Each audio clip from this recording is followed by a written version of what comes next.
Today we're going to be taking a closer look at the town of Plymouth and specifically the clerk's office, and we're very pleased to have the Plymouth Town Clerk Kelly McElreath. Hi, how are you? Hi, how are you? How are you? Happy to be here. Thank you for having me. Well, it's a busy time of year for the clerk's office. It's 2024 is going to be a very busy year. Yeah. So before we get into all the things you do and you're going to be doing, let's talk about you. Okay. Let's talk about how you got to where you are today here in Plymouth. Here in Plymouth. So when I got out of college, I was a bank manager, and I did that for about 14, 15 years. Really enjoyed it. But I had young kids, and I decided to, I had actually got involved in my previous community of Upton on the finance committee because of banking background. And I found out my predecessor was retiring after 30 years, and I'll be honest, I didn't quite know everything that a town clerk did, but I thought that could be interesting. So I took the plunge, and I ran for election, and I won, and now we are 23 years in May that I was sworn in as a town clerk. Wow. So a lot of years. A lot of years. Yeah. And Plymouth is quite a bit different from Upton. Yes, Upton is a little bit smaller. So about 2 years ago, there was an opportunity here in Plymouth, unfortunately with Pearl's death, that was very tragic. But there was an opportunity to come to Plymouth, and my kids are now older, so I took that opportunity to move to Plymouth, Mass. Why not? America's hometown. Yeah. And I came here, and here we are. And here we are. Here we are. Okay, so for the people that don't know what the clerk's office does, aside from elections, and we'll get into that a little bit more, you do the annual street listing, which was some towns call the annual census. Correct. But you do the annual street listing. Why is that important that people answer that? That's important because a lot of people, a lot of departments, and when we apply for grants, they need to know what our population is. So we really need to know who's living in town, where they're living, how many are living here. The schools use it to help with their kindergarten involvement and pre-K. And lastly, it helps us keep our voter list up to date. If people move out of town, then we're able to remove them as a voter or make them, quote, inactive, and then keep our voter list as up to date as possible. So that's the major purpose of the annual street listing. Do you get a good response from that when you send that out? We do. I made some slight changes over the last couple of years, so it's now a colorful document, so I think people are more willing to look at it and see what it is and sign it. We have a lot of people that email it to us, which works out really well, so it's just a matter of keeping that up to date. And there's like 30,000 of those documents that go out every year. 30,000 households. Yeah, give or take. Wow. So keeps us busy for the first couple months of the year. Everything keeps you busy. You also do the boards and committees agendas in minutes that you post. Correct. So the state has what we refer to as the open meeting law, and it requires any board or committee, such as the select board, if they're going to meet, they need to post an agenda that includes date, time, and place, as well as any agenda items that they anticipate what they're going to be discussing. That needs to be posted 48 hours, business hours in advance. Okay. So with the new website that the town of Plymouth introduced about a year ago now, we took that opportunity to bring it all into the clerk's office because that's really, there's just a check and balance to make sure that agendas are posted the way they need to be according to the open meeting law. And many of the, a lot of the boards and committees, once they have their meetings and they approve their minutes, they then send me the minutes and we post that on the website. And the other reason, obviously, is during COVID, people had to remotely check into meetings. So if people want to know how do they remotely participate in an open meeting, it's on the agenda. Exactly. We've been working diligently getting those Zoom links on the agendas so people can just click and even participate. Watch. Easy breezy. Yep. You also do licenses and permits for clamming, dog licenses, business certificates, and marriage intentions. Yes. So wow. Clamming and marriage intentions. Yeah, I'll admit the clamming permits, I still haven't figured out why we do that in the clerk's office, but we'll get there eventually. So yep, if we do those on a daily basis.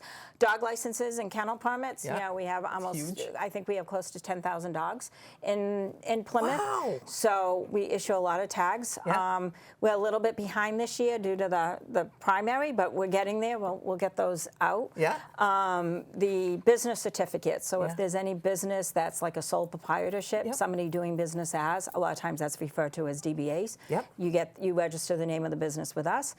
And lastly, the happy couples that want to get married, they have to come in and get a license. So they fill out the documentation and we issue it 3 days later. So you do the marriage licenses, you do birth certificates, death certificates. You don't do divorce certificates? Nope, that's Okay. through the That's done through the courts. courthouse. Okay, yep, we found There's that a out. saying, I don't want to drag this on, but there's a saying about clerks' worlds that we're there when you're hatched, when you have a birth certificate. We're there when you're matched, when you get married. And unfortunately, we're there when you're dispatched. Dispatch to the next, to the next location on your journey. Exactly. Yes. Okay. Okay.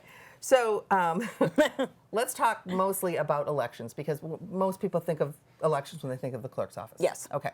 So this year, how many elections are you going to be overseeing? Well, we've had 2 so far. We had the referendum on the NIP ban. Yep. And then we just had a presidential primary on March 5th. Right. So our next one is scheduled for May 18th. And that's the town. That's the local election where the select board and the school committee, planning board, redevelopment and housing will be elected. Okay. And town meeting members. Can't forget about them. Right.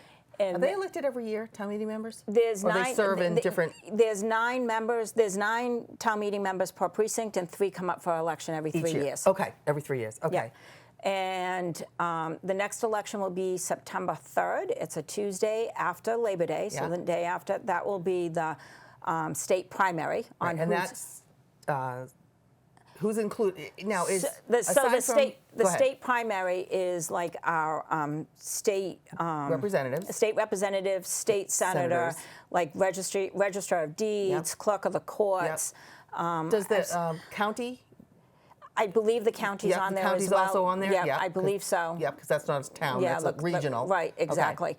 So whoever wants to run on the Republican side and the Democrat side, that's their names will be on the Right. ballot, and whoever wins the primary is the name that appears in November. On the final ballot. So there could be 2, 3, 4 different people running on the Democratic or the Republican side for either for Senate, for Right. rep, and you have to whittle it down to one person for each party, Right. or independent or third party. So the September primary, just if I could say this, could be almost more important than the November. I don't want to say more important, but that election to determine whose name is going to be on the ballot in November, if you have 4 people running on the Democrat side and 2 people running on the Republican side, to take those 6 candidates and whittle it down to 2. Right. And you can call your state rep and you can call your state senator and get some type of feedback from them. Right.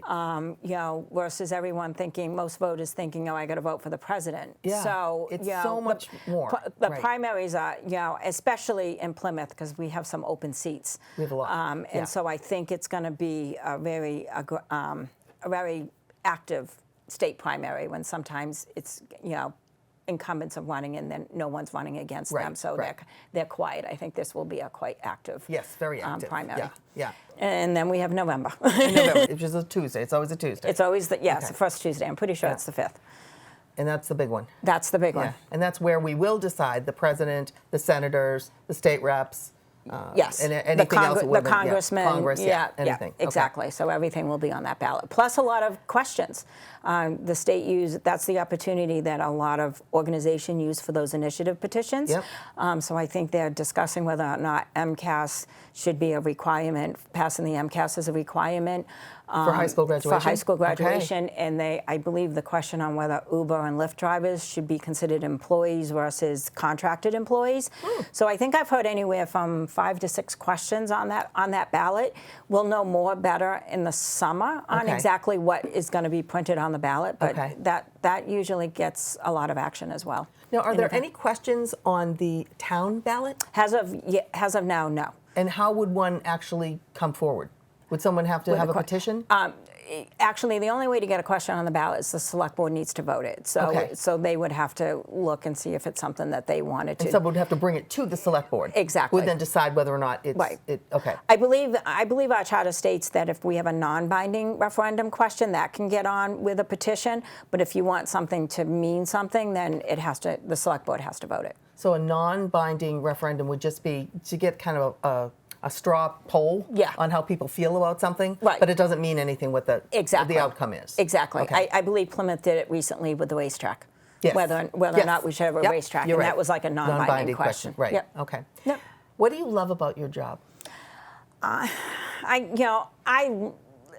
love elections. I love making sure everybody has the opportunity to vote and give them that opportunity and make sure that everything is running fairly and accurately and safely. So elections are what I love. And I just love working with people. Like I got into banking because I liked helping people, and then this opportunity arose. And like I said, you're there to congratulate them on a birth of a child, or when they're getting married, or give your condolences, unfortunately, if someone has passed. Right. And it's a lot of great interaction with the public. So it's been a lot of fun. It's very satisfying.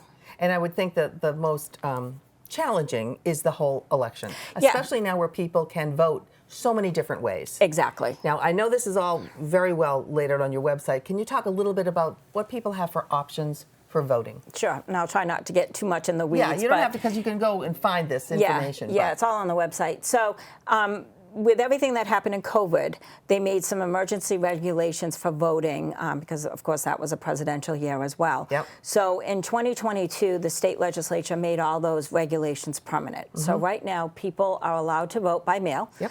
And the act requires the Secretary of the Commonwealth to mail out postcards that everyone can just sign. Your information's on there. You can just sign it. Yep. I will caution, we have primaries. If you're not enrolled in a party and you are considered unenrolled, please pick a party before you mail that postcard back, because if you don't pick a party, we don't know what ballot to mail you. Okay. So we had a lot of those for the presidential primary. Not a lot, but a good amount that we shouldn't have had. Okay. And then So that's mail-in, and you can also do early voting. And then you can do, the law requires for any primary, we do 7 days of early voting, and for state election, we do 14 days of early voting. So that includes weekends as well. Okay, and that's always at the town hall? It's always early at the voting, town, right? yep. It's not at the precincts? No, it's Okay. at the town hall. Okay. And then, of course, you've got election day. Right, and that's at the precincts? And that's at the the town hall, and yeah. everywhere. And crazy time. Yeah. Okay, all right. And all this information people can get on the website? Absolutely, Okay. yep. Okay. Yep. And if they need to get in touch with you, best way to do it? Email, there's a link on the website, or call the number, give me a call, I'd be happy to help you. Okay, wonderful. Excellent. Thank you so much. Thank you so much for this This opportunity. has It's been great. a closer look at Plymouth's clerk. Thank you.